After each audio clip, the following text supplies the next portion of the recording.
E-commerce அப்படின்னா என்ன? அதாவது நம்ம பொருளை வாங்கினாலும் விற்றாலும் இன்டர்நெட் மூலமாக அது செயல்பட்டால் அதற்கு பெயர் இ-காமர்ஸ். எப்படின்னு பார்த்தீங்கன்னா, அமேசான், ஃப்ளிப்கார்ட்டில் கேள்விப்பட்டிருப்பீங்க, நிறைய ஆன்லைன் பர்ச்சேஸ் பண்ணியிருப்பீங்க. இந்த மாதிரி நிறுவனங்களோடு இணைந்து நம்ம செயல்பட்டால் அது இ-காமர்ஸ்.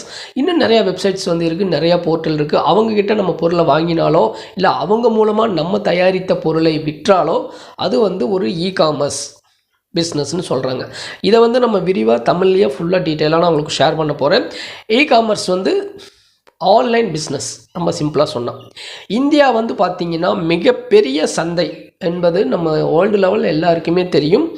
ஆனால் அதில் இ-காமர்ஸ் வந்து இன்றைக்கி பெரிய லெவலில் பூம் ஆகிட்டுருக்க காரணம் அவேர்னஸ் க்ரியேட் பண்ணி நிறையா விஷயங்களை ஷேர் பண்ணியிருக்காங்க. பல பெரிய பெரிய நிறுவனங்கள் வந்து இந்தியாவை நோக்கி